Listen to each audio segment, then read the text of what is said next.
우리 주신 하나님 말씀입니다. 사무엘상 24장 1절에서 7절 말씀입니다. 사무엘상 24장 1절에서 7절 말씀을 한 절 교독하겠습니다. 사울이 블레셋 사람을 쫓다가 돌아오매 어떤 사람이 그에게 말하여 이르되 보소서 다윗이 엔디게 광야에 있더이다 하니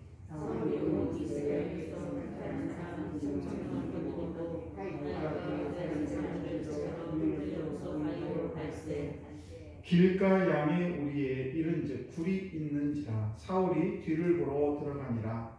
다윗과 그의 사람들이 그 굴 깊은 곳에 있더니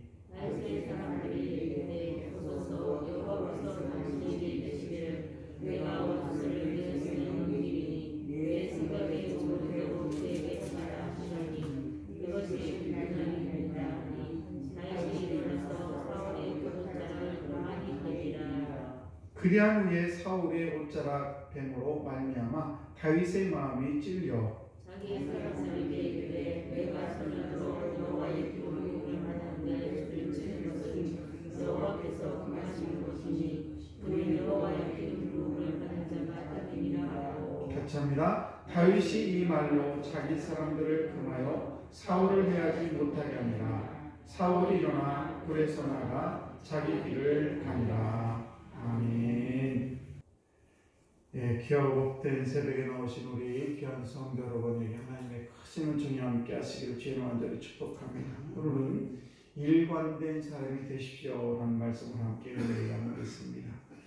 이스라엘 나라의 땅은 우리나라의 땅과는 좀 많이 다릅니다.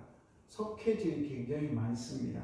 그래서 이스라엘 나라를 가보게 되면 그 중동 지역에는 이렇게 석회질이 많아서 동굴들이 굉장히 많아요. 사람들이 일부러 판 그런 동굴도 있고 또 자연적으로 빗물에 의해서 깎여진 이런 여러 가지 천연적인 그런 동굴도 많습니다. 사실 우리가 석회질이 많기 때문에 이렇게 일단 벽을 파게 되면 파는 게 굉장히 부드럽습니다.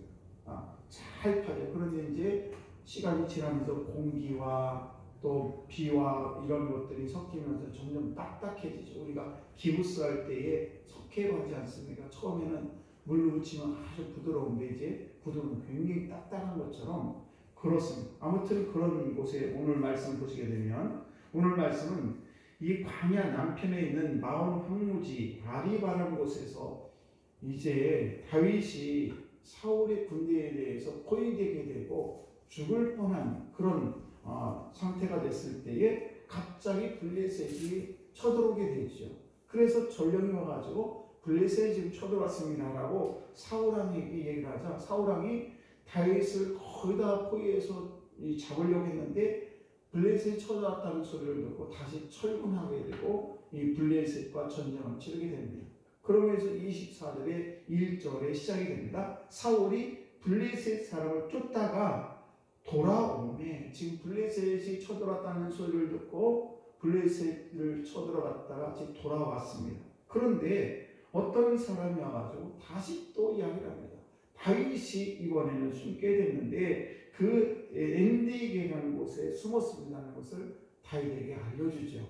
그래서 다윗은 사실은 이 큰 위험을 모면하고 더 안전한 곳을 찾아서 엔디게라는 그 동굴을 들어가게 됐는데 그때 그 소식을 듣고 사울이 4,000명을 다시 군사를 정비해가지고 다윗을 죽이려고 지금 찾아서 엔디게라는 그 요새로 찾아오게 됩니다.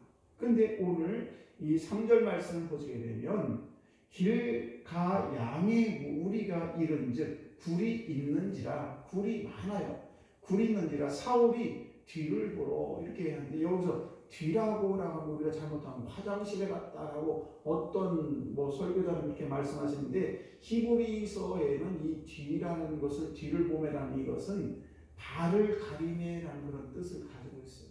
그러니까 발을 가린다. 그리고 여기 보게 되면 이제 5절에 보게 되면 4절에 보게 되면 이 다윗이 몰래 사울의 옷자락을 이렇게 베는 그런 장면이 나오게 되는데 이 뒤를 본다. 만약 화장실에 가서 앉아있다라는데 그때 이렇게 빈다면 아마 다윗이 이 사울에게 들켜가지고 다윗이 죽을지도 모릅니다. 아마 그런 걸 보게 되면 혹시 피곤해서 굴에 들어가서 지금 잠을 자지 않았을까라는 그런 것으로 해석을 할 수가 있죠. 아무튼 간에 오늘 1절과 3절 말씀을 보시게 되면 한 밀고자가 이제 다윗이 엔데게하는 곳에 숨어있다는 이야기를 전해 듣게 되고 사울이 이제 그를 쫓아가게 되는데 그때 이제 그 사울이 다윗이 숨었던 그 동굴에 사울이 모르고 들어오게 되고 그리고 거기서 잠시 잠을 잤는지 아마 그 뒤를 본다는 표현이 그래서 아무튼 다윗이 옷자락을 몰래 베게 됩니다. 그리고는 그 옷자락을 베게 되는데 이 장면을 보게 되면 이 다윗의 성품을 알 수가 있습니다. 그 성품이 어떤 것이냐 사울의 머리를 벨 수도 있지 않겠습니까? 자기를 계속해서 쫓아다니는 그 사울의 머리를 차라리 그 잘 베는 칼로 머리를 옷을 베는 것보다도 머리를 베면 더 편했을 텐데 그것을 하지 않았다는 점과 또 하나는 겉옷을 베고도 5절 말씀을 보시겠습니다. 5절 말씀을 보시면 사울의 옷자락을 뱀으로 말미암아 다윗이 마음이 찔려 이렇게 얘기합니다. 마음이 찔렸다는 거예요. 또 하나는 6절 말씀을 보시게 되면 여호와의 기름 부으심의 의미를 소중하게 여겼던 그런 다윗의 모습을 볼 수가 있고 또 추종자들에게 사울을 해치지 못하게 했습니다. 자기들이 지금 데리고 있는 다윗이 데리고 있는 군사들 한 600명 정도가 되는데 그들이 죽입시다 라고 했을 때 아니야 죽이면 안 돼 이렇게 얘기하는 것을 보게 되면서 우리는 이 사울이 이 다윗이 하나님의 축복 가운데 살아가는 그 이유를 발견하게 됩니다. 그 이유는 첫 번째 뭔가 하면 기회를 살리기 전에 하나님의 뜻을 살펴보는 나에게 이 사울을 죽일 수 있는 기회가 있었지만 이게 과연 하나님의 뜻인지 아니면 사단이 원하는 것인지를 잘 살폈다는 사실이죠. 그래서 우리는 이 기회보다도 우리가 삶을 살아가면서 더 중요한 것이 뭔가 바로 하나님의 뜻이에요. 그러니까 어떤 기회가 왔을 때 저질러보자 라고 하는 것이 아니라 어떤 기회가 왔을 때 이것은 과연 하나님이 기뻐하시는 것인지 아니면 나의 사역을 위해서 이것을 하는 것인지를 분별할 줄 알아야 되는 것이죠. 그래서 우리는 기회를 살리는 것보다도 더 중요한 것은 바로 하나님께서 원하는 그런 것인가 라는 것입니다. 그런데 우리가 대개 사람들은 기회가 올 때에 그 기회를 잘 살려보려고 하지요. 그런데 더 중요한 그 기회가 어떤 때는 사단이 우리를 유혹하기 위한 그런 기회도 있다는 사실이에요. 우리가 똑같은 인생길을 살아가면서 잘못된 길을 걸어갈 때가 참 많습니다. 기회를 잘못 포착해서 하나님이 기뻐하는 일을 하지 못할 때가 너무 많아요. 우리가 예를 들면 부부간에도 싸움이 일어납니다. 그러면 이때가 기회다라고 하면 이때 내가 주도권을 잡아야지. 그래서 막 서로 덤벼들게 되면 어떤 일이 벌어집니까? 가정이 파탄이 나게 되는 것이죠. 그래서 우리가 이런 기회라는 것은 사단이 나에게 주는 기회도 있다는 사실이에요. 에덴 동산에 선과 악을 구별하는 나무가 있어요. 그 열매를 분명히 하나님께 따먹지 말라고 그랬어요. 그런데 하와가 이 선악을 알게 하는 그 과일을 따먹지 않습니다. 기회는 이때다. 이 뱀이 뭐라고 합니까? 이것을 먹으면 눈이 밝아지고 하나님을 닮아 막 이렇게 유혹하는데 하와는 그것이 기회인 줄 알았어요. 근데 그거 기회가 아니지요. 그것을 참았어야 되는데 참지 못하고 그 기회를 살림으로 말미암아 많은 인류의 그 죄가 들어오게 되는 그런 주목이 되고 말았다는 사실입니다. 때문에 우리가 신앙생활하면서 중요한 것은 뭔가 하면 분별력이죠. 어떤 기회가 왔을 때 이것은 하나님께 물어보지 않으면 무조건 내가 달려들 것이 아니라 왜 우리가 이 기회가 어떤 기회인지 그것을 말씀을 가지고 물어봐야 되는 거죠.